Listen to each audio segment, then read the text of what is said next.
What's good, everybody? It's Batman. So we're over here doing a reaction video to a YouTuber called Noodles Scales. And this is the funny part. So I actually wasn't supposed to be doing any more reaction videos on this guy. Literally, it was to the point where I could not stand him so much, just as a person, to talk with, debate, vibe, you name it. Then even his content was so fucking frustrating, like to the point where like it was pissing me off, and I was like, I can't watch it anymore. Like it's literally pure stupidity with certain videos that he has. Not all, I won't say that. There's like one video I watched like with the Raikuri with Kakashi and all. That was a decent video. But you know, it's just some of his shit. Like it's just, I don't know. It's like he was dropped on his head as a baby, or maybe he has like a whole other hard copy of the show Naruto that maybe Kishimoto wrote as a rough draft. I don't fucking know. But bottom line is, there's certain things he does, and he's just very ignorant, very biased, and scales in ways that make no logical fucking sense. That basically establishes the complete opposite of the narrative writing for the characters in Naruto. And basically, he'll look at something and wank it and over-exaggerate it to the top, and then say, therefore, now this character can do this, yet there's no proof for it whatsoever. It's literally just him interpreting it or assuming that this character is now this power level or this or that based on him touching the paw of a cat, okay? So therefore, I saw him touch the paw of a cat. Now he can fucking multi-continental and fucking god tier durability, you name, like all kinds of just crazy shit. And literally it's to the point where it's either he's really just that dumb or he just trolls. It's one or the other. And that's the only reason why he has about 2,000 subscribers and fucking to this day basically stays around there, because either no one takes him seriously or it's just entertainment at that point, or three, those are the only people he got, you know, the trolls and the idiots. Okay, so other than that, there's going to be a video that we're watching. If you guys haven't seen any of his videos, to stay on the positive side of things, that's just my preference and my opinion of the person. What's it called? Check his channel out, watch it. If you're a fan of Naruto, who knows, maybe there might be a video you like, whatever. Or maybe there'll be some videos that just make you want to laugh because of how much you think is bullshit. Maybe there'll be videos that piss you off to the point where you're like, I want to fucking debate this guy. By all means, whatever your intentions are, you can check his channel out. Make sure to check it out. It's called Noodles Scales, and that'll basically be that. But the video we're going to be checking out today is called Brutal Honesty, Minato versus Kakuzu. So I already know this is going to be horrendous, okay? I already know he's going to be basically just slurping up them noodles with Kakuzu and crapping on Minato and saying that he's over-exaggerated or blah, blah, and then try to look for downplays and who knows who, okay? There's going to be a lot of disrespect to the Minato. So for any Minato fans out there, forewarning, this man's going to basically try to shit on Minato as much as possible and downscale him to the point where Kakuzu can somehow scale over him. That's basically what he does. So just putting that out there. And other than that, that's what we're going to get into. But something that I wanted to mention, the reason why I'm even doing this video to begin with, is someone kept, not someone, but multiple people kept tagging me over and over on Discord, or if it was like on, you know, Six or Anime World or who knows, all these people. I have different Discord servers I'm in for Naruto. And they have a good time, we all vibe, we debate, whatever. And overall, like, they're all just saying, oh, you got to check this video, or you got to check it out, or go fucking debunk it, or go react to it, because when you do these videos, it's funny as shit, and I actually enjoy it. I'm like, all right, fine, bet. You know, you want it, I'll fucking do it, you know, and I don't mind it, because Naruto is one of my passions, so let's do it, you know? So that's the reason why we're even to this point, because back then, in one of my videos, I made it very clear, like, from my last reaction video I did on this guy, was like, I want nothing to do with him anymore. Like, I don't care, blah, blah, like, he's just aggravating it, you know what I mean? But the way I am now, it's like, it's literally entertainment. Like, it's just comedy at this point. So now it doesn't even make me angry. It doesn't even make me, like, want to fucking, you know, it just makes me laugh at this point. That's basically where I'm at with this guy. And so, who knows? Maybe I might check some more videos on this guy and have some more debunks or fucking, you know, roasting, you know, whatever the case may be. And who knows? Maybe there might even be a video that actually really intrigues me, or I agree with or really enjoy, because I did enjoy one of his videos that I saw at a certain point. There's still some things I didn't fully agree with, but at the end of the day, the video was enjoyable. But one thing I also want to put out there is which is hilarious because then I got these weirdos that are like, why are you obsessed with Noodles? Why do you watch him? Or why do you do this or this or that? It's like, first of all, I can do whatever the fuck I want. Okay. Second, I don't obsess over this guy. If anything, I'm obsessive over Swag, Seth, and Six, and you name it. Or King Bullet, or all these other Naruto YouTubers. Like, I literally have them.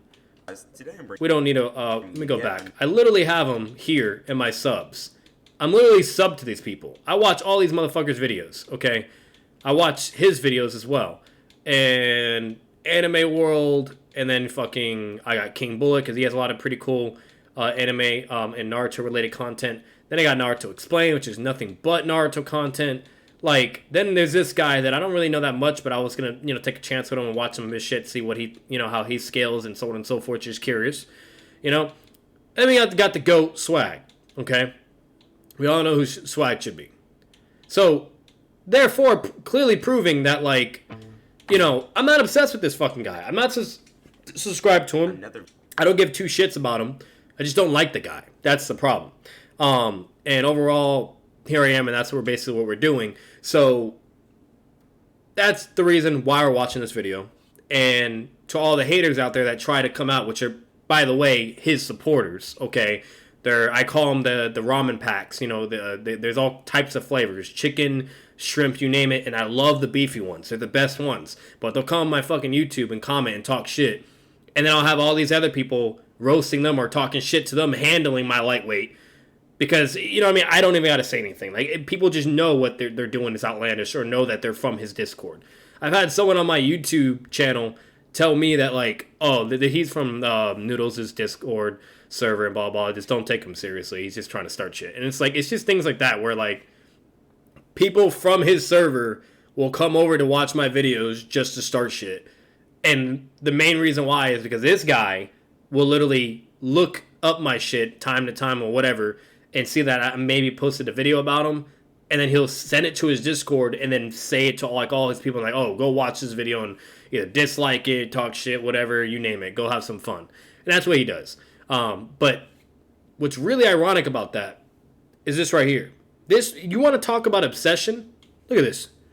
Reacts to Swag Kage Jiraiya, debunk, question mark. Tachi versus the 5 Kage, debunked. Not the fastest. Like, nothing but just debunking Swag's fucking videos. Like, leave the guy alone. He doesn't care about you. No one cares about you. Leave Swag Kage alone. So, like, if you really want to get on about obsession vibes, this guy can't leave this fucking guy alone. Another one is Swag's. Like, that's all he cares about. I don't know what his obsession is, bro.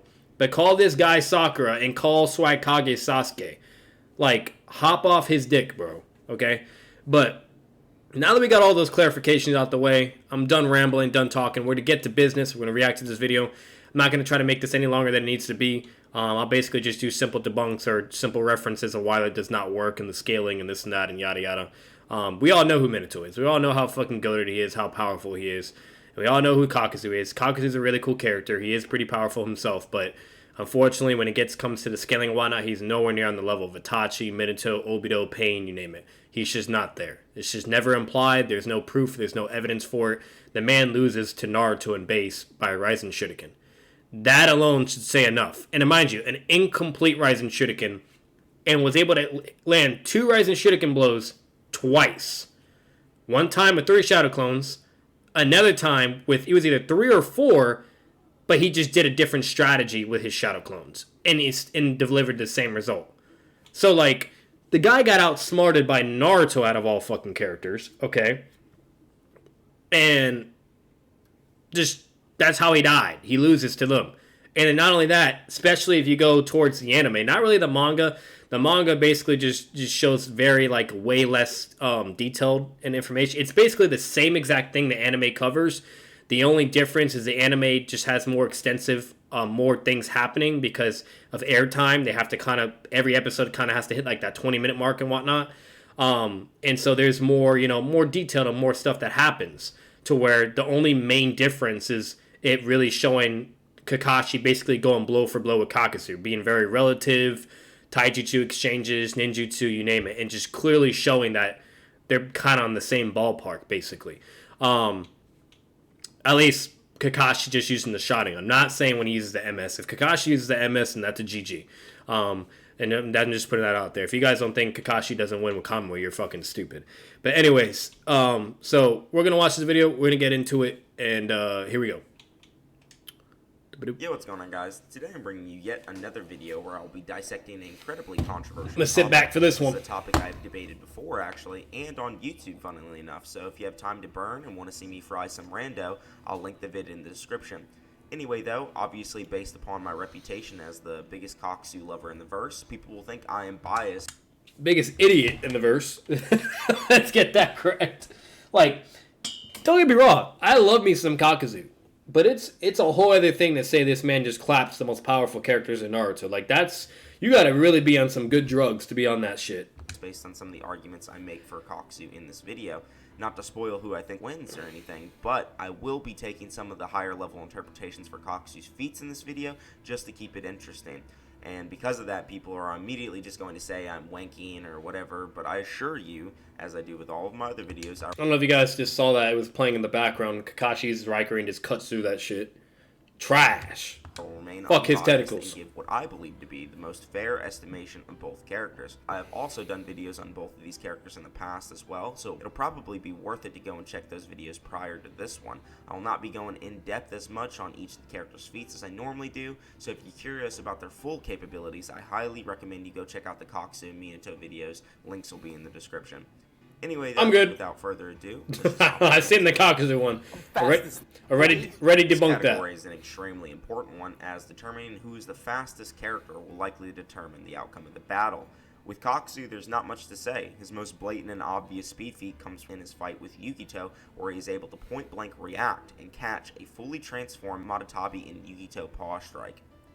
Yukito herself was majorly impressive during the War Arc Jinchuriki vs. Jinchuriki battle, as she was capable of moving alongside and tagging both Casey and Naruto and Killer Bee.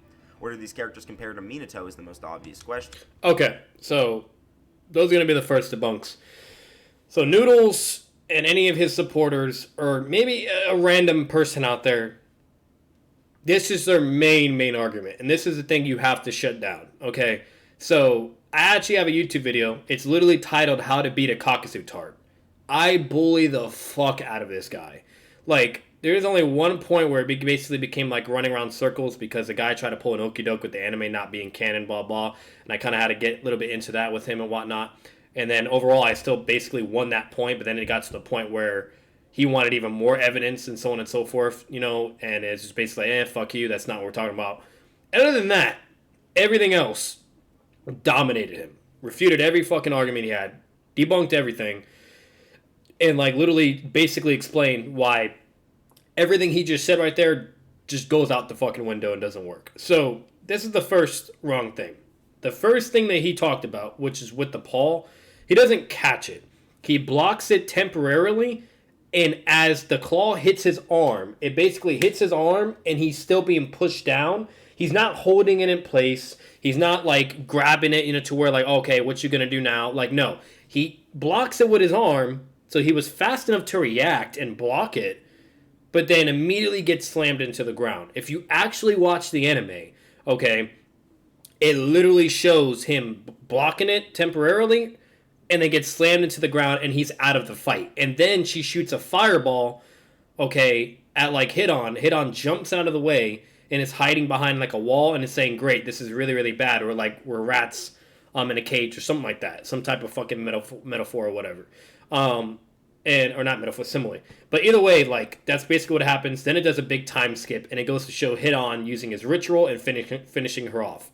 Meaning, from that point, we have no idea how they were able to beat her. We don't know if it was just off guard. We don't know if it was due to Hack's ability. We don't know. We have no idea. Absolutely no idea. So from an off-screen fight, just from that interaction, therefore, then he goes into now he has like god tier durability, you know, multi-continental attack potency, all this crazy shit because it was from a perfect tail Jinchuriki beast.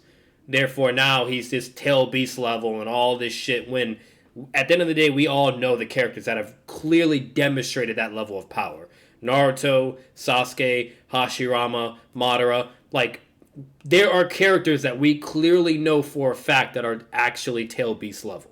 Okay, when it comes to certain characters in Naruto, either their hacks abilities or basically their strategies is what allows them to be able to compensate for their lack of power and difference between a tail beast and how they use those abilities or their intelligence or strategy or whatever it is. 9 times out of 10, that'll give them the W against a Jinchuriki or a tailed beast. That is why they're able to even capture them in the first place. It's not because they have the same exact power level or that they have just as much amount of their chakra as a fucking tail beast. No. It's the fact of what I just stated. So that's the first point. Gone, done with, doesn't fucking matter. You can't scale from an off-screen fight. It doesn't help you. It's just nothing but interpretation-based claims. There's no actual concrete hardcore evidence to clearly go off to indicate of why Kakuzu is now this level and can do this and that. Okay, therefore meaning it doesn't matter. And then on top of it, when the character has anti-feats and is literally fighting against Shikamaru, Kakashi, okay, base Naruto, fatigued, okay, fighting all these characters that are nowhere near the level of Minato, okay, and then Naruto beats him with a technique that apparently rivals the power of the fourth Hokage that they're narratively comparing, and indicating, meaning that the power of Minato was enough to beat Kakuzu, yet here we are having a video of Minato versus Kakuzu, and then basically it's just going to be him saying Kakuzu destroys Minato. It just makes no logical fucking sense. So, overall, the anti-feats with who Kakuzu was struggling with, and then not only that, when you look at Kakuzu when he's brought back in the war arc, he still gets bodied. Basically unlimited regenerating amount of chakra, has all his 5 hearts, and gets fucked up by these 2 fodder ninja, and then other things are going on, and eventually he gets sealed and he's taken care of. Minato, on the other hand, was soloing wars by himself, defeating enemy nations by himself. He had a run on sight because of how dangerous and how powerful he was, and was literally considered the fastest shinobi of his time when he was alive. So, just clear different indicators. Narratively, feats-wise, you name it, it's a no fucking brainer. So, that one right there doesn't go. The last second thing I needed to say, and I'm going to make this one short at least, then he goes from that feat when Yugito is alive, remind you, then does a time skip, and now wants to upscale Kakuzu due to Yugito fighting against KCM1 Naruto and Killer Bee and Base, okay? And because basically they had a fight or whatever, therefore now that upscales Kakuzu to that level of power of B and KCM1 Naruto, aka the speed of even the Yellow Flash, you name it. Okay, and therefore now he's that powerful and that speed. The reason why that doesn't work, okay, and like I said, I really recommend you guys to check out the video, How to Beat a Kakuzu Tard. I go into much more detail, much more evidence, you name it, of why all this shit goes out the window. But to simplify it, okay, the reason why they were even able to fight Naruto and Killer Bee, and mind you, they didn't land a single blow on them. Killer Bee and Naruto blocked all their attacks, was easily defending themselves. The only reason why they weren't able to dominate at first was because of the Rinnegan's linked vision that was allowing them to basically cover each other's blind spots and basically be able to dodge and react to everything Naruto and Killer Bee was throwing at them. Okay? And the Sharingan was also amping their perception to read their movements and all that. And while they were combining that with their Jinchuriki abilities and working as a team, was why they were able to apply pressure to Naruto and Killer Bee at this point, along with having unlimited regenerating chakra and being controlled by Obito, who's also there. That is also really important to put in consideration. It's Obito is the one that's controlling these people, and the reason why he's controlling them is because he's actually emitting his own chakra into these paths of Jinchuriki. So they have chakra rods inside of them.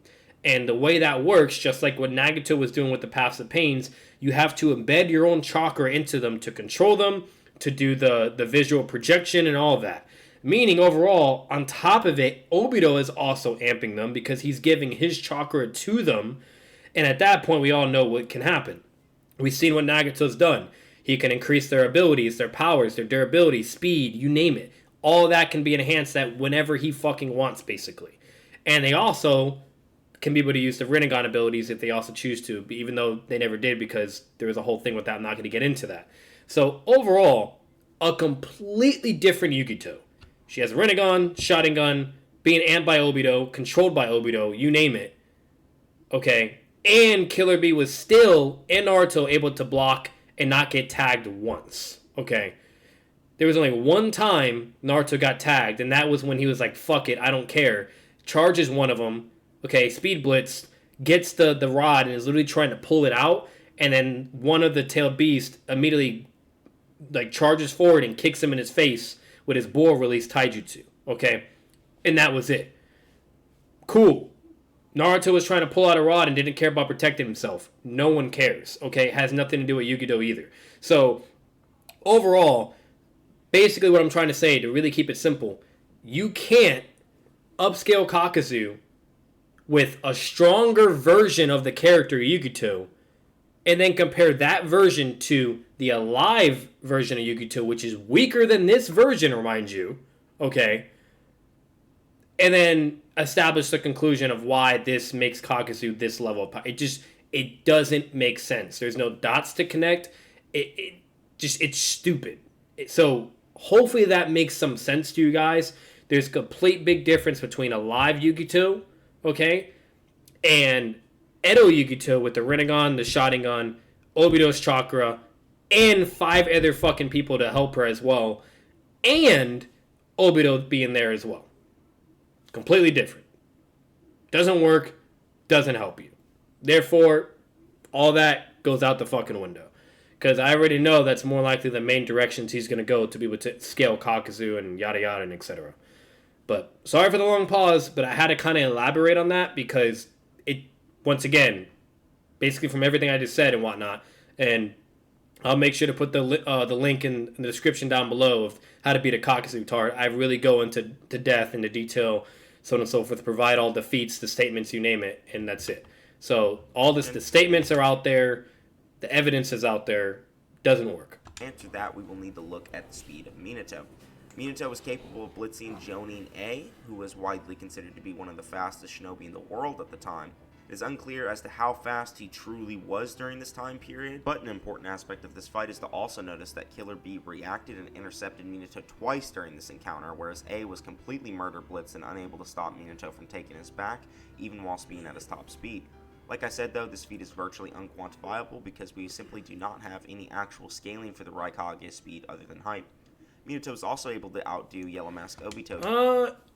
I wouldn't say it's unquantifiable. What's it called? There's a lot of Seth has done scaling for those feats, and you name it. So you can definitely scale those feats. And overall, it's just going to show how god tier his teleportation speed was. So the flying Raijin and all that, it's no fucking joke. Minato is just a boss. He's a badass. So yeah, he basically completely shit stomped on the 4th Raikage and Killer B when he was young. And then that's basically it. So that's just a really good, impressive feat for him. Which is basically indicating and kind of stroking him and showing how fast and how legendary and dangerous Minato was and why he had the run-on-site order. So during the Ninetales attack on the village, but unfortunately this will actually serve as an anti-feat for him mostly, as there are multiple instances where Yellow Mask Obito is simply able to keep up with, move the same distance in the same time, and react to Minato's movements. This Obito is nowhere near as fast as the variations that appear later in Part 2, so this will actually cap base Minato's speed.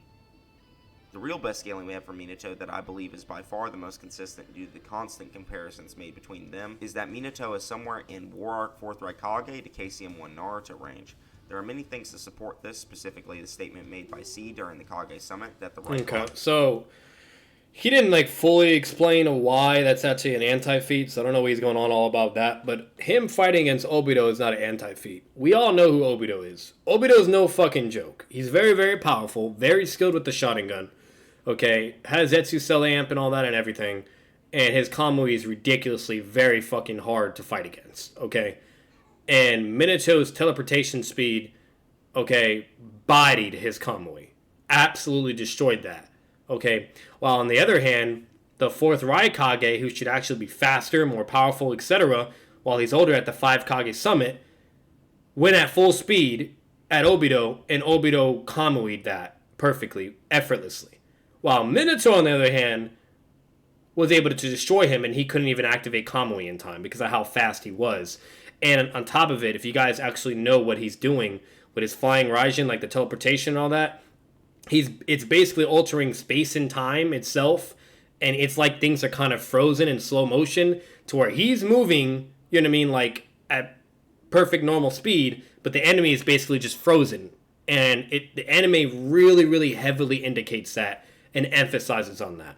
That's the main problem with Minato's teleportation, is when he teleports, not only is it so fast, but basically it kind of like freezes whatever is being, like affected by it or where he's going around to where they basically can't do anything. Like it's pretty over fucking powered. And the only person we actually got to see that dealt with that ability easily was Six Path's Rinnegan Madara.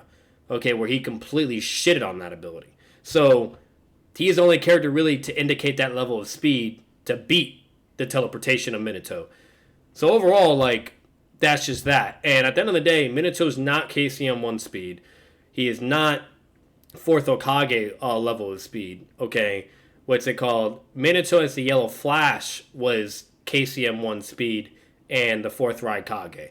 Okay, to where literally there is constant references to the Yellow Flash, not the 4th Hokage, but to the Yellow Flash of teleportation. Whenever Naruto does that body flicker with all his chakra, they always reference to that. And same thing with the 4th Raikage. Okay, so overall, like, that's just a weaker version of Minato that they're referring to. 4th Hokage Minato never fought against Raikage, which is a more powerful and stronger version of the character.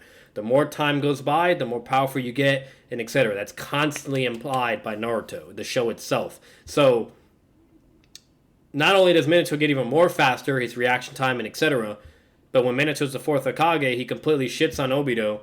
And then yet, when Obito goes against the Raikage when Orange Mask, yeah, you could argue that Obito at that point is probably a lot more stronger as well compared to the one during the other incident. But at the end of the day, it's still Kamui, okay? And the 4th Raikage still couldn't even touch him with his speed alone. So that's a big fucking no-no. And then not only that, a perfect analogy, well, not analogy, a perfect example of just one thing to prove that Minato is not that level of speed, and that's where he's capped at, is when Naruto unlocks KCM2 and he deflects all the tail beast bombs and moves so fast. They're like, wow, he moves so fast like the Flash. And Kakashi literally sees Minato, the 4th Hokage. Not the yellow Flash like Jonin Minato. He sees the 4th Hokage Minato, clearly indicating that Naruto is finally getting on the level of 4th Hokage level Minato, at least in terms of speed and reaction, all that, and etc.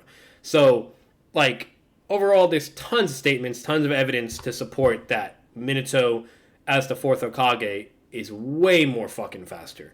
Okay? Like, Minato as the 4th Hokage is basically on KCM2 level Naruto. And then when Minato with KCM on top of being the 4th Hokage, he's like times 2, basically double that. Okay? Like, it's just insane. Because think about it. If Yellow Flash is in the level of KCM 1 in the 4th Raikage, even when he was young and when he gets older, but the 4th Hokage is faster than KCM 2 Naruto and being compared to that version of Naruto, you should clearly understand where I'm getting at. And then obviously with the amp from the KCM, 2 from the Nine Tails as well, which makes him even more powerful and faster, like, Minato's just a fucking beast. So, overall, like, I don't know why he's saying all that bullshit. I don't know where he's getting at, but that's not true. So it has reaction speed equal to the Yellow Flash. And the statement from the 4th data book, which states the Raikage, whilst donning his lightning cloak, does not hold inferior speed to Minato as well. These two statements suggest the Raikage has... So basically what he's trying to do is the statements that are being referred to the Yellow Flash Minato, he's trying to establish that on the 4th Hokage Minato as well, meaning that there is no increase of power, speed, you name it, and that they're both the same. That's not true. They're completely two different versions of the character. Prove to the degree that he is now at Minato's level. However, there are also multiple things to suggest Minato is on the level of KCM1 Naruto as well, the first of which comes during the encounter between KCM Naruto and Kasame, when Naruto blitzes Kasame to such a degree that B directly says he looked like a yellow flash, implying he looked like Minato. The second statement comes during the confrontation with the Raikage when Naruto made... So, I'm actually glad that he's showing all these, because these are all legit. These are true. But once again, this is joning Minato. So this isn't an anti-feat. This isn't a downplay. This is just showing how fast and legendary Minato was as a joning with the nickname the Yellow Flash. But when eventually then he becomes the fourth Hokage, and he's even more powerful and faster. So, once again, this doesn't negatively impact Minato. To escape. I'm glad he's showing all of it, though. To Raikage, which then causes both Tsunade and B to once again compare Naruto to the Yellow Flash, after he performed the exact same sequence as Minato did to the Raikage earlier in the Third War. It's also worth to note that Kishimoto spent specific time writing the Minato and Raikage fight flashbacks in the lead-up to Naruto's confrontation with the Raikage, which is a not-so-subtle way of creating the effect that Naruto is being compared to Minato. Holding the two panels next to each other shows a clear narrative intention of comparison to be made between them. So based on all of these statements, I do believe that Minato is somewhere in the KCM1 Naruto range. Now, based on the scaling, this would place a live Hokage Minato in a similar tier to Kakuzu in speed, No. seen as... That's the problem. I knew he was going to do that. That has nothing to do to fourth Hokage Minato. He has to provide evidence and proof of why fourth Hokage Minato is the same as Yellow Flash Minato. That makes no logical sense. There are totally two different indications of the character. Two different versions of the character, and there's evidence for Yellow Flash, and there's evidence for fourth Hokage Minato. Okay? You cannot say joning Minato is the same as fourth Hokage Minato. That makes no fucking sense. At all. When there's not only evidence to prove otherwise. He has to show that evidence. He has to either show statements or something to clearly indicate of why these two versions of the character are the same. He hasn't done that. Instead, all he's done is showed all the statements about joining Minato, and then therefore now says this also implies the fourth Hokage Minato. You can't do that. You have to prove those things. Kakuzu is also able to fight characters who can compete with KCM1 Naruto, for example, Yugito. The only refutation that can be given to this argument is that Yugito was being amped by Obito during the war, which I... So, once again, that's not true. Yugito could never be able to fucking fight KCM1 Naruto or Killer Bee. If Killer Bee or KCM1 Naruto got dead fucking serious, she would have got shitted on. Absolutely destroyed. And something you guys probably don't know, I wanted to put this out there. Whenever you actually become a perfect Jinchuriki, there's actually literally a statement for it, to where literally when they become one, the tailed beast feels all the same pain and everything their original user is feeling. Their spirits are basically connected at that point, meaning that they're not two separate entities, to where, like, if they weren't a perfect Jinchuriki, anything that person feels, the Jinchuriki inside them is okay and doesn't bother them. But the moment they become in sync and together, working together perfect, anything she feels, the tail beast will feel. Which is, in my opinion, if this makes sense to you guys, kind of like a nerf in some form or degree. Perfect Jinchuriki is a buff, technically, but it is a nerf to another degree as well, because at the end of the day, we all know that tail beasts have way more higher durability than normal ninja, okay? You know, like, it's just a fucking fact. Unless you have some, like, defense ability or hacks ability or you're giving yourself more chakra maybe to enhance your durability, whatever. But if not, you shove a Rasengan to a tail beast full transformation, that's not going to do anything. You shove a Rasengan into a ninja, they're going to get fucked up. You see what I'm saying? So when they become perfect, that actually kind of can be an issue, because at that point, okay, literally, like, you know, if they get hit by an attack that would normally hurt the human host, the ninja, okay, it can now technically hurt that user as well. That is something to put into consideration. But anyways, besides that, with her, okay, as a perfect tailed beast, she basically shits on Kakuzu, okay, and then is dealing with hit-on, and then eventually does a time skip, and, you know, like I said, with the hit-on thing and the ritual. So that's all we get to see. There is no evidence to prove that a live Yugito could be able to fight and defeat Killer Bee or Naruto. Ever. She would get destroyed. Not only that, I would have to pull up the manga or even the anime. I can either one, because they're basically the exact same, literally. There's no differences, to be honest. They're literally the exact same. It's just animated instead. To where B even says that, oh, like, I think there's even a statement where he literally says, oh, she's more dangerous and more powerful now because, and yada yada and this and that. Like, he was thinking of, like, when he first fought with Yugito back then, you know what I mean, of how whatever, and he was able to deal, but now she's more of a threat and dangerous right now. So there's clear narrative indications, you name it, evidence statements, whatever. It's not the same. Disagree with massively. During the Jinchuriki versus Jinchuriki battle, we see that Obito fails to completely control the Jinchuriki when he tries to get close to them, and Kakashi remarks that this is probably due to the vast amount of chakra it takes to control all of the Jinchuriki. This means that Obito did not have enough chakra. So what he's doing, he's pulling a little rat moment. So what he's referring to is eventually Obito makes one of them go into the full transformation, okay? And when you make a tail beast going, or whatever they use it, go into full transformation, that's a lot more chakra to have to deal with now, okay? And it still has the chakra rods that remind you that he's using to restrain and to control them, okay, and to emit his chakra into them. But then he eventually uses the Sharingan on that tail beast as well to, like, basically calm it and restrain it, just like Madara did to the Nine Tails. But at first he was having issues controlling it. Like, when it first transformed, it actually went to attack Obito because for a brief moment, it's a lot of chakra, just like with that statement Kakashi said, and he kind of lost control for a moment, but then immediately tamed it and got it back in control with his Sharingan because for some reason the chakra rods weren't enough or whatever. But they were enough for when they were in that state, V2, okay, Cloak version 2, or when they only had one tail out or just in base, he could easily control them with no issues whatsoever. Okay, and that's very, very impressive because that clearly just indicates how much stamina and chakra he has. And you gotta have a lot of fucking chakra to be controlling tail beasts like that, with chakra rods and even your Sharingan. That's very fucking impressive. So that's absolutely not fucking true. Okay, it has nothing to do with the actual reasons of why that even happened in the first place. So he is amping them. He is controlling them, and there's only one brief moment where he loses control, but he immediately gets control right back. So overall, that doesn't help at all. To even completely control them, let alone amplify their power. Imagine you have a dog on a leash and the dog is much larger and stronger than yourself and you are struggling to maintain control of it. Do you then just inject steroids in the dog to make it more powerful and even more difficult to control? Obviously not. That is not the only thing either, as we also know that Obito was specifically trying to conserve chakra during the war, and even goes so far to say that he doesn't want to waste chakra on Rinnegan abilities due to the fact that Kakashi and Naruto are already aware of how to counter them.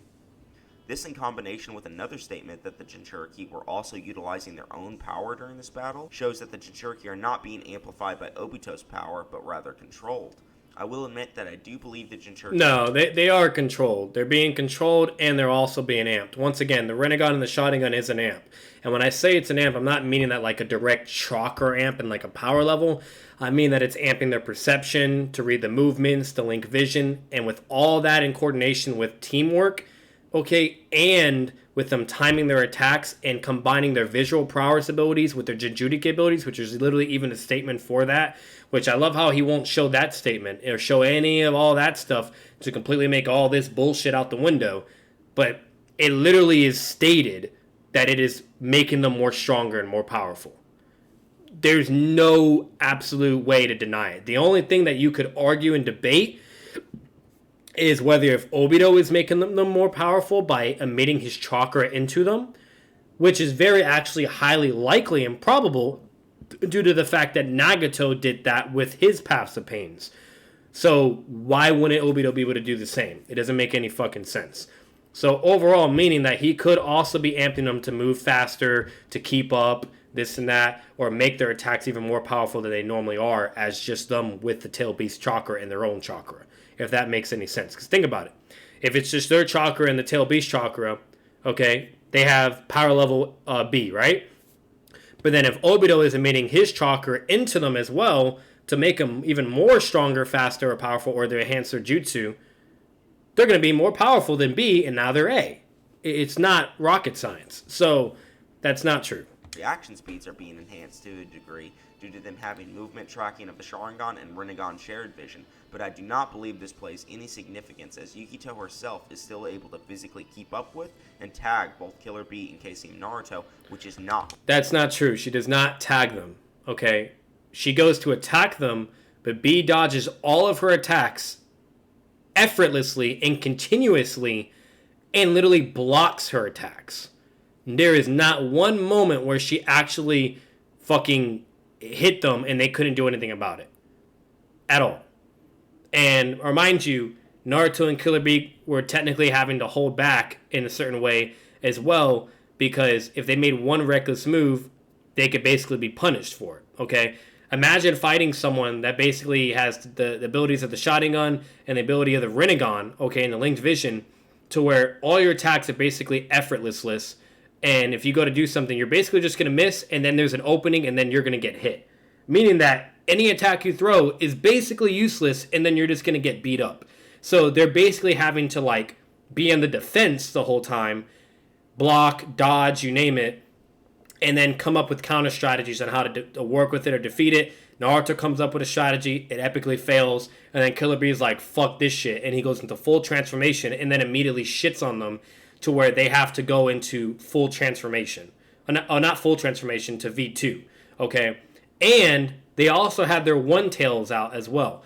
Killer Bee and Naruto didn't have their a one-tail out. Well, Naruto's using technically KCM, but you got to remember the Nine Tails isn't helping Naruto. He's actually trying to fuck with him as well. So this is a much weaker version and etc. But I'm not going to get into that. Okay. But Killer Bee doesn't even have a tail out. All these guys go to their one-tailed mode. And when you sprout a tail, that does make you more amped and more stronger as well. So you can't really compare, once again, a stronger version of the character to another version of the character that is way weaker and different. The settings, the variables, the power level, all of it. It's completely different. And there's so much proof for that. So once again, that does not work. Reaction speed reliant. I've already given this example many times before on the channel, but if we look back to part 1 when Sasuke and Lee had their fight during the preliminaries of the Chunin exams, Lee tells Sasuke while beating his ass that even though his eyes are capable of tracking his movement, his body is not fast enough to stop him. In the case with Yugito, we are able to see that her body is fast enough to keep up with Killer Bee and Naruto, which basically proves that anyone who can react to her physical movement should be on the level of or above KCM Naruto. And seeing as Kakuzu reacts to the Prime Alive fully BG transformed Yugito, this would suggest he is also on that level. The final and last major point I want to it is not. So, like I said, I already explained all of it. I'm not going to get into it again. So, overall, we know why they were even able to press Killer Bee and Naruto at that point in the fight. It's all there. It's all stated. And there's a complete difference between those two versions of the characters, meaning, therefore, it doesn't connect to Kakuzu, meaning, in conclusion, you can't actually upscale Kakuzu, because if you were to say now he has KCM 1 level of speed or power or on par with Killer Bee, you name it, okay, sure, that's fine. Let's say that's okay, right? But here's the problem. When we go back to the Kakuzu arc, that level of speed and power and etc. is never shown. So, if a character has Yellow Flash level of speed, or KCM 1 or Killer Bee level of speed, or the 4th Raikage level of speed, or whatever, shouldn't they be able to imply that when, at any point? So why wasn't that he couldn't apply that level of speed and power when he was fighting against Kakashi, Shikamaru, Fatigue Tired Naruto, Yamato, you name it? Or better yet, the monk that was also beating his ass, okay? Shikamaru that was able to dodge while being caught off guard. Like, there's all these anti-feats that clearly show that Kakuzu is not at that level. Kishimoto never, ever, not narrative implications, nothing, not statements, nothing to imply that Kakuzu is on the level of Minato or KCM 1 Naruto or Killer Bee. It is never implied. Instead, the opposite is implied, and there's plenty of anti-feats, and it literally shows that Kakuzu's scaling basically stops at the point of where Naruto requires the Rising Shuriken. And if he loses to a Naruto that only uses Rising Shuriken and Shadow Clones, you think fucking now he can take KCM 1 Naruto or Killer Bee? How does that make sense? You know? And not only that, we have no idea what happened in the fight with Yugito. It was an off-screen fight, okay, with minimum screen time, even manga panels. There's nothing to go off on. Once again, you can't just make things up in your mind. You actually have to show the evidence and prove it. It doesn't work like that. So, for all we know, Kakuzu could have got shit on, Hidan could have got shit on, but they have their Hacks Immortal abilities, which is why they're not dying right off the bat. And she got caught off guard, Hidan got her blood, whatever, and does the ritual, and GG. That's it. That's it. Simple. For all we know, that could have easily been that. But no, Noodles wants to be like, oh, Kakuzu just straight up beat that tail beast's ass, you know, and just whooped his ass with his ninjutsu, taijutsu, you name it. Get the fuck out of here, okay? You know, there's no proof that he can tank a tail beast mom, fight against a tail beast like that, and win like that. They had to strategize, they had to use their intelligence, and use their hacks abilities along with their immortality to get them the W. And that's more than likely what happened. It was clearly even implied, which is why they even did that time skip to show, look, Hidan's ritual hacks ability is able to beat her and subdue the Jinchuriki. That's it. So, let's move on. In this section is that you should not forget that all of these Jinchuriki are being massively nerfed by the Edo Tensei. Madara, after gaining a Rinnegan and Hashirama cells, in combination with the fact that Kabuto specifically tried to restore Madara to his prime and gave him special focus, was still weaker than his alive EMS variation.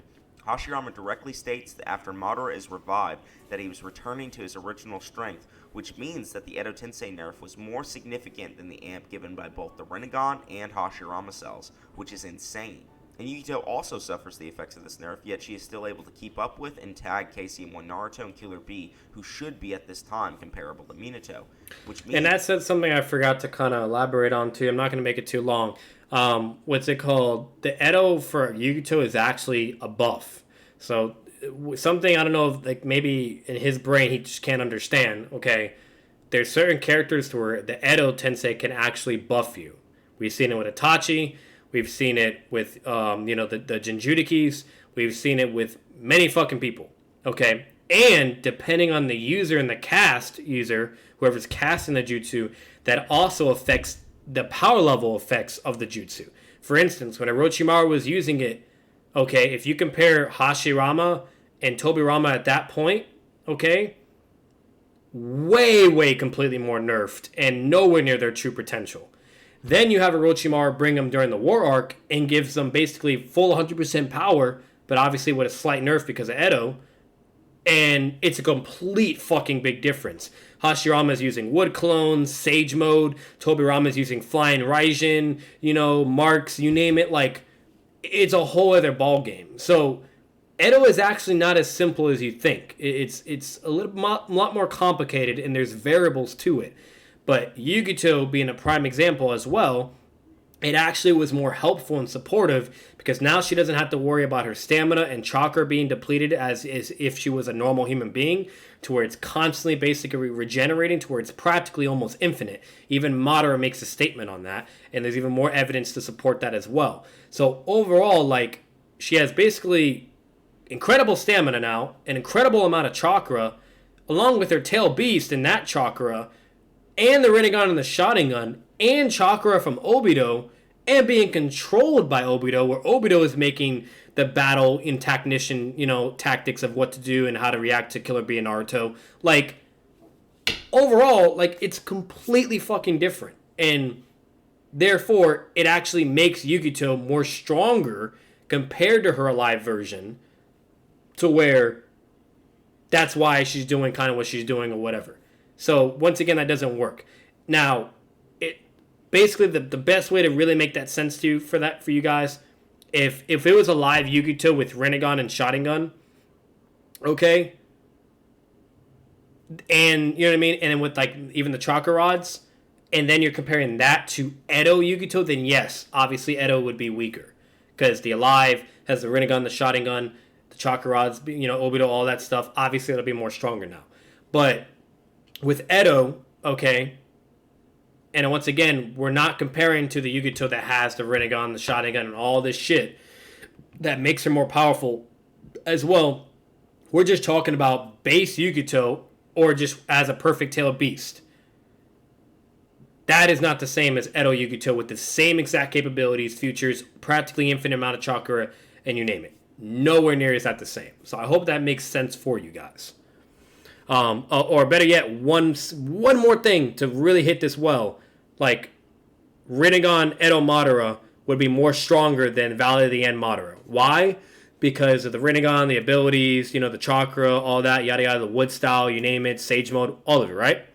To where, with the live Madara, he only has his Mangekyo Sharingan and Perfect Susanoo, while Rinnegan Madara has all this shit now, and practically almost infinite amount of chakra.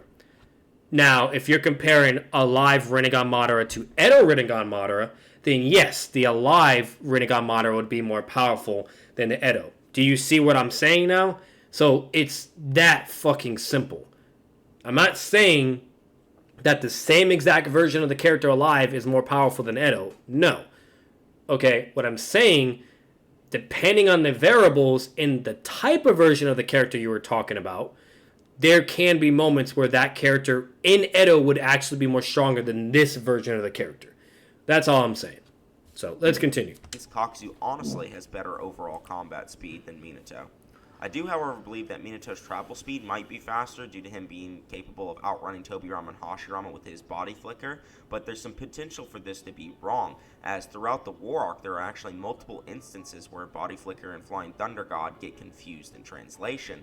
It's possible that Minato was actually throwing his kunai and teleporting to them to get to the battlefield, and he simply is more efficient than Tobirama, which would make him slower, but that's just kind of a hypothetical argument. For the sake of the video, we'll just assume Minato was just using Body Flicker and running to the battlefield, which would make him have faster travel speed than Kakuzu does. This comboed with this Flying Thunder God could still pose an insane threat to Kakuzu. This is the scaling chain I've created on screen just to give you a very formulaic representation. Yeah, that's not true. Absolutely not true. Not true at all. I would even argue that Yugito could probably whoop Kakuzu's ass, and if it wasn't for Hit-On being there, he would have lost. Just saying. That scaling does not work. I've already refuted it and debunked it. Of what I've just discussed in the speed section. KCM1 Naruto is not Minato. Oh my god. Durability is also a very important section for a few reasons. The first of which being that Minato has really awful durability and literally gets pierced and damaged by a splinter from a wooden house that was blown up by a paper bomb. Yeah, you heard that right. Minato was damaged by a wooden shrapnel from a paper bomb laid by Obito. This in comparison to Kakuzu, who directly tanks a full-on paper bomb on screen right out the gate, shows us that Kakuzu... Okay, so I'm going to shut that down. So, what he's referring to, which there's actually a lot of... basically for the Minato haters, or there was even a point where I think it was a debate against Monaichi as well, where this got brought up and I had to basically react to it and basically, go about why this isn't an anti-feat for Minato and etc. Okay. What people don't understand is if you embed chakra into yourself, you can increase your durability, your speed, your strength, you name it. There's tons of evidence, tons of statements to indicate that. That's just how it works in Naruto, okay? Minato literally was in a point where his wife and his child were basically put at hostage. So his mental capacity is kind of like all over the place. He's being very pressured, fighting against someone that's very powerful as well. Okay? Was forced to use Body Flicker to get Naruto before he's stabbed, and then had to use Flying Raijin to allow him to basically freeze space and time itself to take the blanket off of Naruto while there's paper bombs on it, and then jump away from the explosion. Okay? And then wood comes out and it pierces his leg like a little fucking boo-boo wound, okay? It wasn't even major, nothing crazy. And just flicks it up in the air, and then before it even hits the ground, he teleports. That's all that happened. His mental capacity was affected, okay? And on top of it, it was a very intense, very, stressful situation. So that doesn't do anything, okay? That's stupid. Minato has actually a durability feat that's pretty fucking incredible. Even though he is in Sage Mode when this happens, okay, you could still even apply that Minato could fucking just apply enough chakra or whatever the case may be, and he could be able to tank a fucking wooden thing coming at him. Come on now. Like, that's so fucking stupid. We've seen so many points where characters are either blocking or going blow for blow with like V2 transformations or X, Y, and Z and this and that because they're clearly giving their body more chakra to increase their durability. It's happened over and over in Naruto. Over and over. Okay? And then there's points where something very tiny could like affect them or maybe cut through them or whatever, or something stupid that would normally affect us in the real world because they weren't either focused at that moment, caught off guard, or better yet, weren't like fully focused and embedding chakra to make sure those little type of things don't, mess up with them. It's just that simple. Minato in Sage Mode was able to tank a 6 paths Madara Taijutsu attack. He was able to tank an attack from 6 pass level Madara in base, not KCM2, but in base with Sage Mode. Yeah, you see where I'm getting at? And if Minato is in Sage Mode, what the fuck is Kakuzu gonna do? If Minato uses KCM2, what is he gonna fucking do? Like, and mind you, he doesn't even really need those things. His Rasengan, his power alone and his speed would be enough to take care of Kakuzu. But, like, I'm just putting that out there. And then what's even more ratty about what he just did is this isn't Kakuzu's base durability. This is Kakuzu's durability when he uses his diamond armor. And his diamond armor is fucking trash as well. He literally gets Raikuri'd and one-shotted. And then a Ryzen Shuriken was able to fucking body him. And he didn't even think his Diamond armor could be able to take that. Or who knows? Maybe he did activate it, but it still didn't do anything. It just didn't show it, okay? So overall, like, his armor is not that impressive. It's an Earth-style defense ability, similar like to what the Raikage does with his lightning-style, lightning cloak, which enhances his durability and defense. He does something similar, but it's with Earth-style, and yeah, it protected him from a paper bomb explosion. Obviously, it's a fucking ninjutsu-based defense ability. That's what it's for, to increase or help with your durability. Like I don't, it's not fucking rocket science, bro. And if Kakuzu was to get hit by a paper bomb, or if a stick was to go flying at him, and he wasn't using his diamond armor, it would probably fuck him up too. That's just how it is. At the end of the day, Ninja and Naruto, they don't have like this god tier durability or invincibility in just their base unless they're actually applying certain conditions to make that happen. That's just how it fucking works. There's plenty of times where Kakuzu's gotten fucked up by two ninja holding weapons and they cut through his body like it was fucking butter, okay? And he's in base. Like, I don't want to hear it. Like, that doesn't work. So, you can't compare a ninjutsu-based defense durability feat to someone that is just in base, not applying any chakra, any defense, nothing.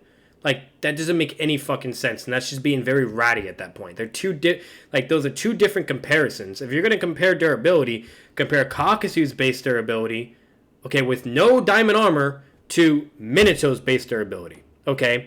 And then if you want to establish of why that doesn't matter because Kakuzu can just do his diamond armor, meaning that now he has greater durability than Minato, regardless of less or the same or whatever, then sure, go that direction, whatever.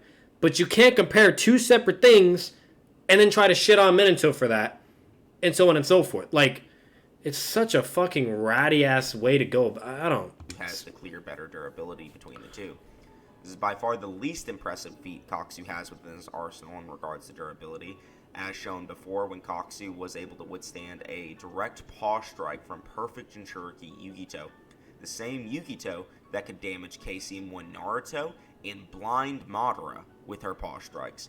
Kakuzu also... Okay, she could not damage KCM Naruto. If this guy... Why does he lie all the time? Like, how is he going to say can damage Naruto, yet the panel he just showed wasn't even Yugito doing that?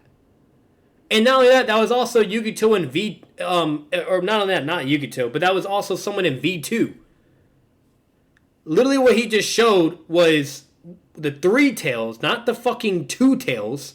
Okay, the 3 tails in V2 using his fucking little like clam or weird ass ninjutsu ability and slammed it into Naruto's back, and then it basically like it has so much weight to where he just sinks down and falls and he's basically immobilized.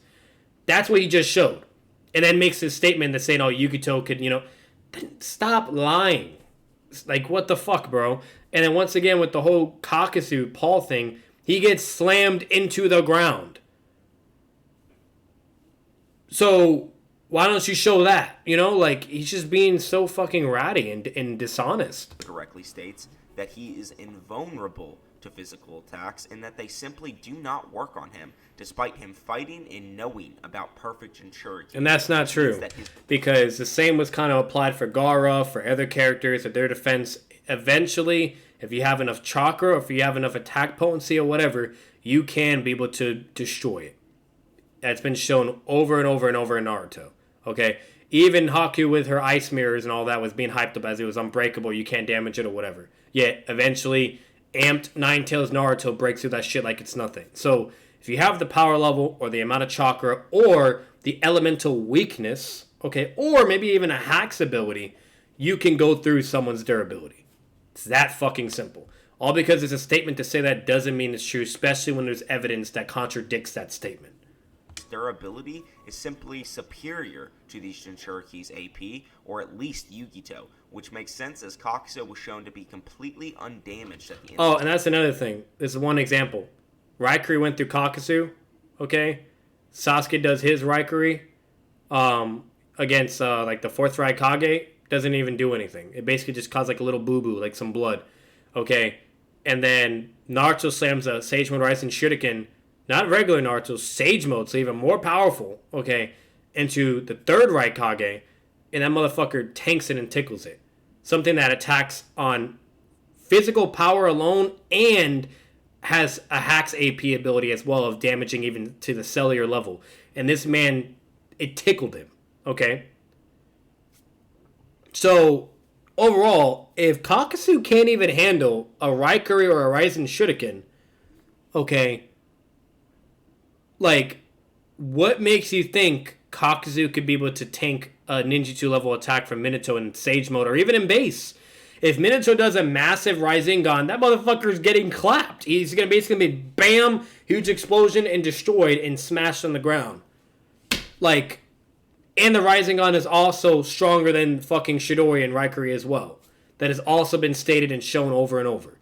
Or to the point where the other user, as long as they establish the same amount of chakra, output, that's where they can either stalemate it or clash. Okay? There's also statements for that and proof for that as well.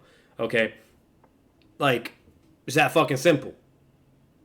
Like, and he couldn't even handle his elemental weakness in the Raikuri, yet the Rasengan is more powerful than Chidori in the Raikuri. Okay? And so on and so forth. Do you think Kakuzu is just going to be tanking a massive Rasengan to the face or a massive Rasengan in Sage Mode? Or better yet, a Rasengan could probably fucking severely hurt him. You know, like, this is so fucking stupid. Fight with her. Another interesting detail shown at the end of their battle is that there were mountains destroyed in the background, which suggests that Yugito was probably firing BG bombs. Some of you might say that this could be the result of her fireball, but we see that the fireball explosion was way too small to be capable of blowing up mountains, and the only ability that we have seen... Okay, this man's gonna say blows up mountains, and he doesn't even show it. All we just saw right there was buildings being crumbled, and the mountains were standing beautiful and high. Can you stop saying shit and actually show your fucking evidence, first off. And 2, I don't even remember that. And 3, all she ever shoots is a fireball attack. Never does she shoot a tail beast bomb. There's no proof to show that she shot a tail beast bomb. Like, this is fucking stupid. If she shot a tail beast bomb, they would have been dead, and that would have been it. Ability on that level is her BG bombs, which makes it the most probable outcome that she did fire BG bombs. No, she did. That's not probable, and that's very unlikely. The reason why is hit on. Okay, you want to talk about durability? If she actually launched a fucking tail beast bomb at the ground and it caused a nuclear explosion, you name it, or it even hit one of them by any chance, they would be dead. If Hit-On can't even tank kunines or paper bomb explosions, what makes you think this man is going to tank a fucking tail beast bomb? If Kakuzu couldn't even handle a Raisen Shuriken or a Raikuri, what in God's name makes you think he can tank a tail beast bomb now? And if we all don't know that a tail beast bomb is more powerful than a fucking, a Raisen Shuriken or a fucking, or a Raikuri, like, come on, bro. Like, that's just being ridiculous at that fucking point. There's so much evidence, statements, you name it, to show how fucking crazy powerful tail beast bombs are. Whenever Naruto does his Rising Shuriken, nowhere does it do the same amount of destruction capacity or AP level of a feat being shown that it's being done in the war or with Madara and Hashirama, you name it. Never ever is that shown. Okay? Instead, it just creates like a small or a medium-sized crater. While a tail beast bomb can devour mountains itself and can be up to multi-continental of a power. Like, Raikuri ain't like built like that. The Rising Shuriken ain't built like that.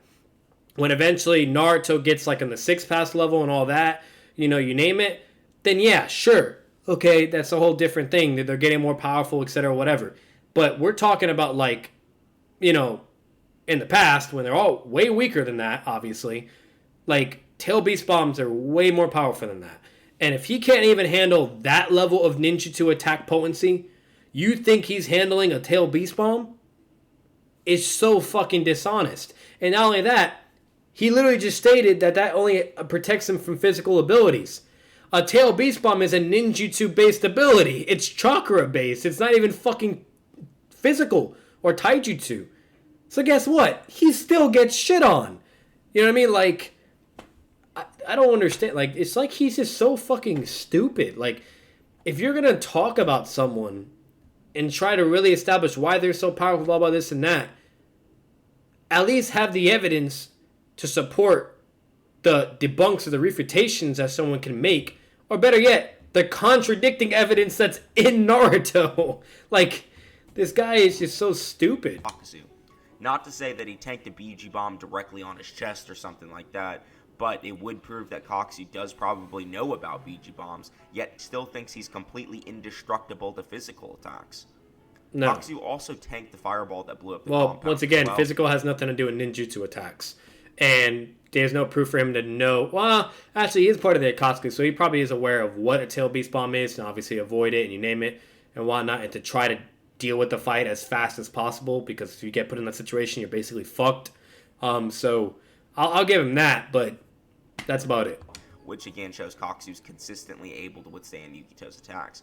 As I said, this section is a pretty clear no-brainer as to who is the more durable shinobi, so I don't think I need to discuss this much further. Diamond armor is just really strong.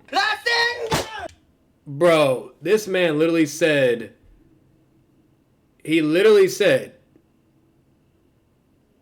that's it for durability. He didn't go over Seijo Minato's durability, KCM Minato's durability. He didn't even go over, like, anything else really for 4th Hokage Minato. He just brought up one moment where a piece of wood goes into Minato and that's it. That is so ratty, bro. How are you going to gas up Kakuzu and go over all this stuff and still be wrong about that too, which is the funny part, and then only bring one moment that makes Minato look bad even though he's not, and then not go over Minato's good durability moments and etc. That's so fucking like, God, he takes the cake of being rowdy.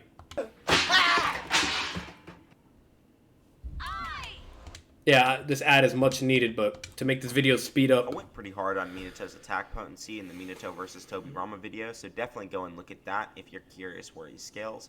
But I think the best statement for him comes when he is directly stated to have equal power to Naruto's Rasen Shuriken. This, for obvious reasons, seems to be extremely good for Minato, however, I beg to differ. The Rasen oh Shuriken my god, how does that make sense? I beg to differ. He literally is like on track. He's like, it's like that moment where it's like you're about to get the fish, right? You're reeling it in. You're like, okay. No, you're gonna lose it. Don't do it. And he loses it, bro.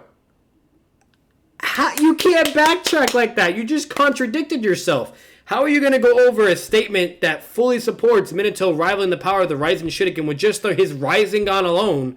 Okay, and for all we know, that could just be base Minato too, not even with Sage Mode. And then say, however, I beg to dip. Oh my god.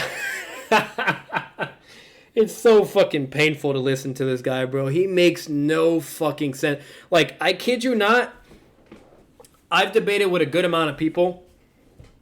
He is by far the worst scaler for Naruto and probably the easiest person to debate and win.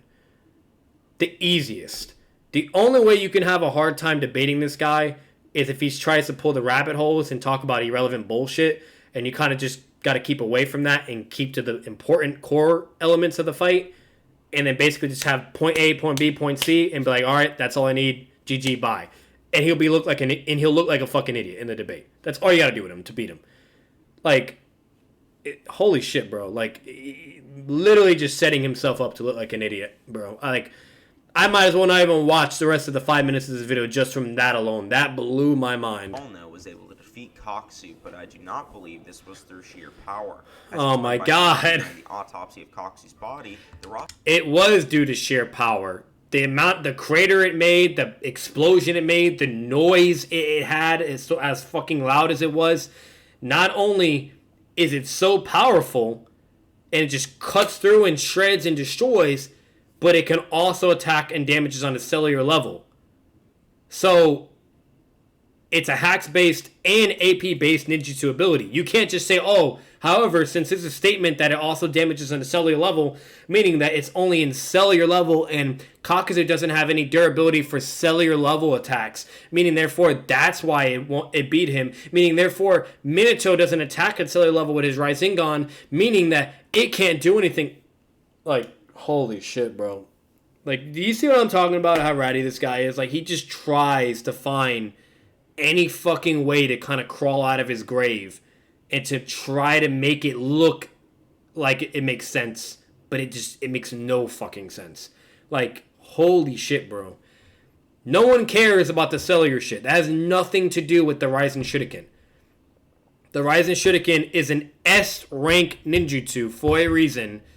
Very powerful, has plenty of statements to prove that it is very powerful. Okay? It also has an hacks-based ability. To where if you get tagged by it, you're basically fucked. Who cares?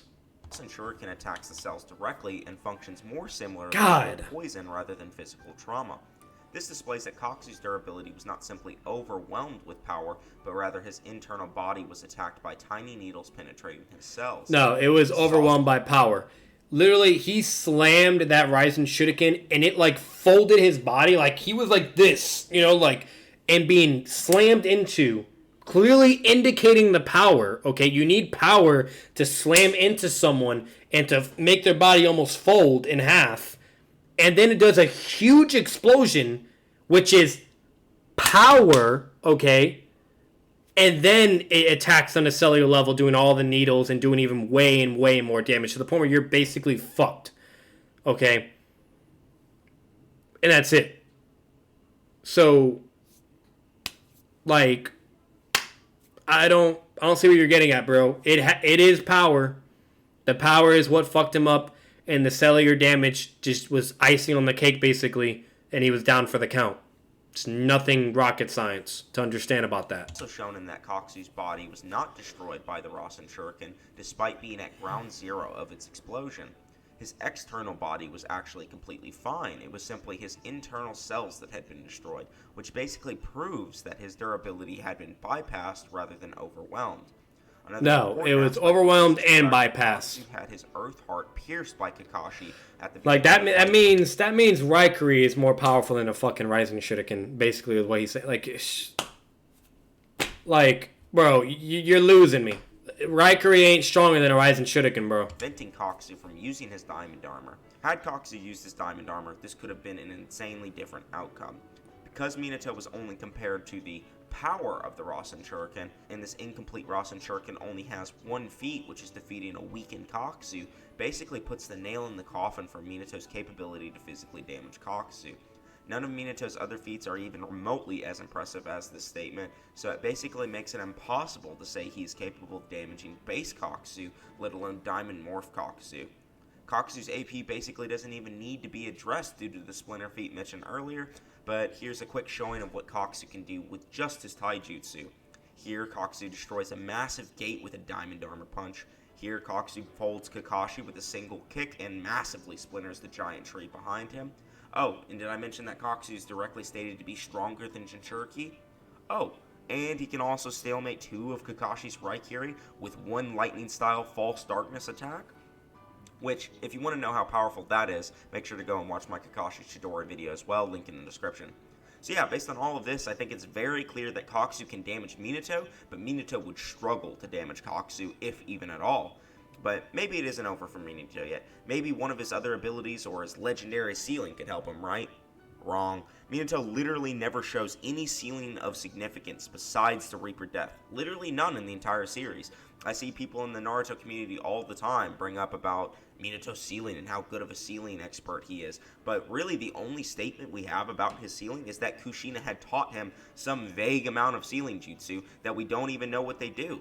So, yeah. So, overall, he's basically just ranting at this point and trying to gas up Kakuzu and show, like, this feat, this feat, this feat. Saying Kakuzu is just deadly, can damage Minato. So, if Minato's in Sage Mode, he actually wouldn't be able to damage Minato.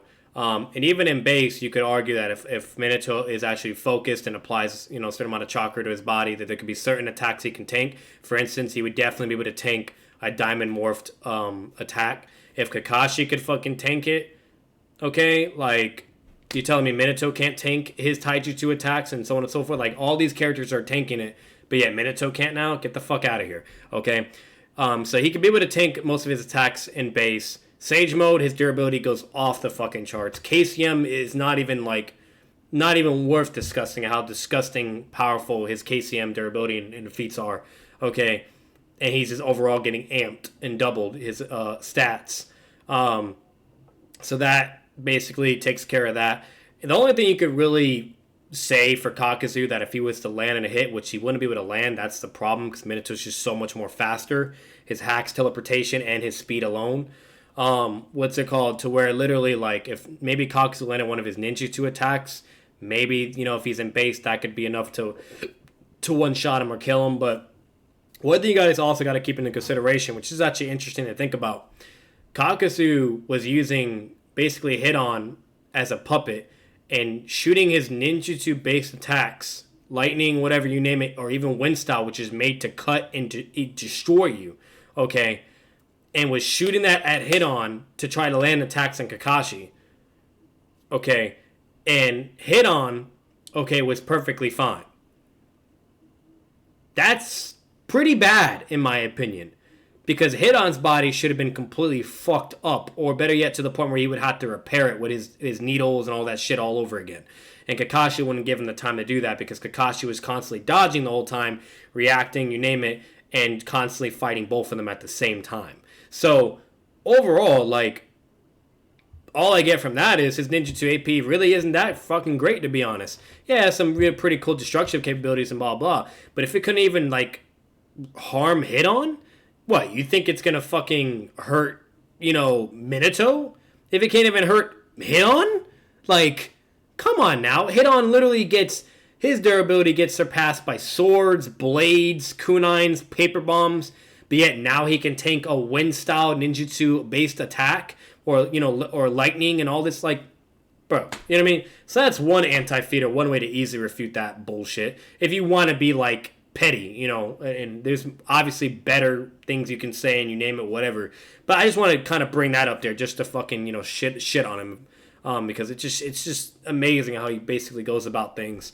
And other than that, what was it? Oh, the ceiling thing. So Minato, their statements, you name it, whatever. Yes, he is correct that we haven't seen Minato technically use any other sealing ability, but what we have seen, actually, there's 2 times. The Reaper Death Seal, and then whenever he, like, basically adjusts his Naruto seal, to fix it, whatever, clearly showing that he knows what he's doing with sealing and how to adjust seals to make them tighter, you name it. So he clearly knows how to seal things. He knows sealing abilities. Kushina taught him that. That's literally what the Uzumaki clan is known for, and why they were so feared was because of their sealing abilities. Okay, and then not only that, he also does, like, that one sealing thing when he touches Obito, and he basically reverses the contract and then does, like, a sealing and marks him at the same time. So, like, he's clearly capable of using sealing jutsus and working with seals. So it's actually very probable that he could be able to seal Kakuzu if he really wanted to, or restrain his chakra, or do whatever. For God's sake, Orochimaru knew seals and was able to do that one seal to Naruto, okay, and completely shut down his Nine Tails power. You're telling me Minato couldn't be able to do something like that? Or replicate another seal and seal Kakuzu and either nerf him, restrain him, or just, better yet, done with sealed? Because that's basically how seals work. If you get sealed, you're fucked. Bye. So no, that is actually very probable that he could be able to do that. And that's an easy win condition for Minato. So he's basically just being in denial and not providing proof and blah, blah, and just being like, oh, Minato sucks. No, he can't do this. He can't beat Kakuzu, blah, blah, blah. That's basically what he's pulling. Overall, that's kind of just the recap on what he said right there. Absolute bullshit, though. Only ceiling that he actually uses on screen in character and has shown any significance and power was the Reaper Death. But as we know, the Reaper Death also will result in Minato's own assured demise. Not only because it would kill him had he succeeded, but I don't even think he would succeed. It is shown that when Minato is sealing the Nine Tails, and that when Hiruzen is sealing Orochimaru, that they are forced into a standstill position where they are unable to move. Kakuzu's hearts are directly stated to be autonomous from Kakuzu himself. We see this during the confrontation with Shikamaru, that when Kakuzu is possessed by the Shadow Possession and forced to stand still, much like how the Reaper Death would play out for Minato, Kakuzu's hearts are able to break him free by removing the Chakra Blade, which means reasonably they can instead just decide to blast Minato with one of those massive jutsu that Kakuzu used against Kakashi and simply kill Minato before he's able to complete the seal.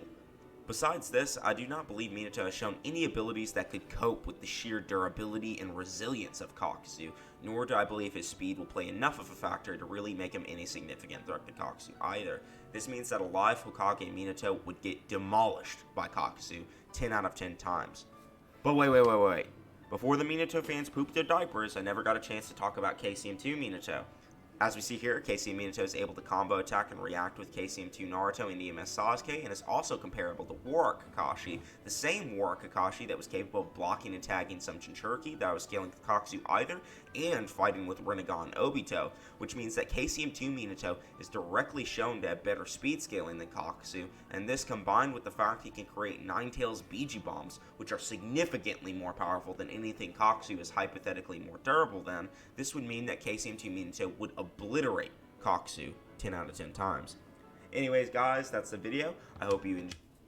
Wow, he finally got something right and said KCM Minato could beat him. So, alright, so this will basically, let me do this for you guys. This will give you a little laugh. Dislike. Fucking horrible. Shit video. Anyways, it was funny. It was entertaining. I'll give it that. But holy fuck. So, what he basically said in the end was a bunch of bullshit as well. Kind of just him ranting and ratting it out towards the end. What's interesting is he doesn't show any of Minato's incredible statements, feats, you name it. He doesn't really do anything really with Minato. He basically just kind of talks about him briefly, shows a couple things. That's it. Then he has Kakuzu, and this man goes massively into detail about Kakuzu and hyping him up, gassing him up, saying this and nothing but hypothetical interpretations, and then basically saying, oh, therefore now he's at this power level, he can do this and that. And then wants to have the audacity to make a statement that now, therefore, Minato can't damage or hurt Kakuzu. He basically, Kakuzu just wins. Like, it just does not work. And there's so much evidence, narratives, statements, abilities, you name it, to prove that this is absolute bullshit.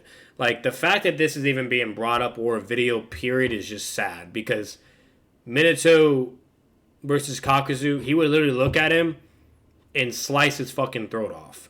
And he'd be dead. His head would be on the ground before he could blink, and he would be fucking dead. And it'd be that simple. And then overall, it just keeps going. Minato goes Sage Mode.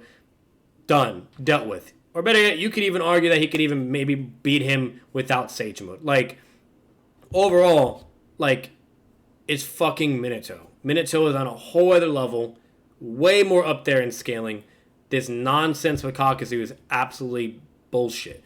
This is brutal bullshit, okay? But this video is already going to be as long as it is. I'm not going to really dive into that anymore longer.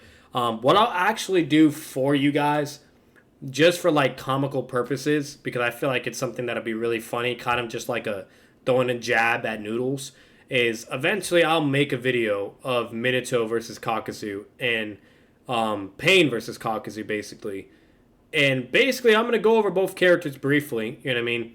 And then just go over feats and all that, you name it, and abilities, and just say overall who wins and why. And that's basically it.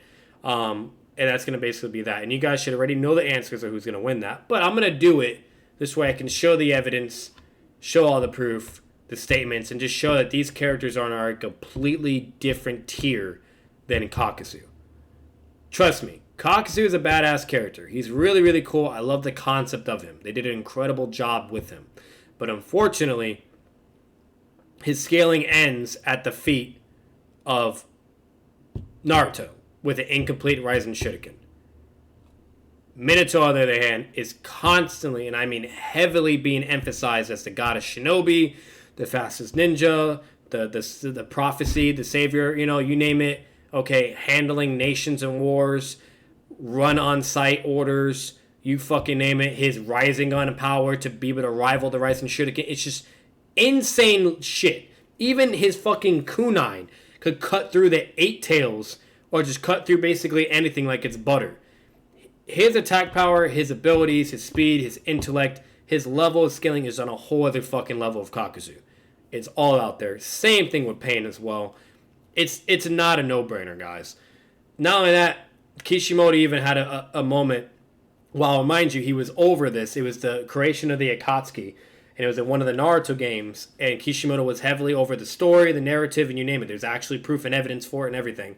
To where literally Kishimoto had a fight of Kakuzu versus Pain. The one that hired Kakuzu was Pain. And Pain pulled up on him by himself, Tendo, and destroyed him. By himself. And beat him. He said, if I beat you, you join the Akatsuki. So, like, it's just to the point where the Naruto community knows who would win.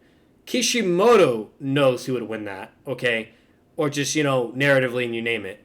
It's not rocket science at all.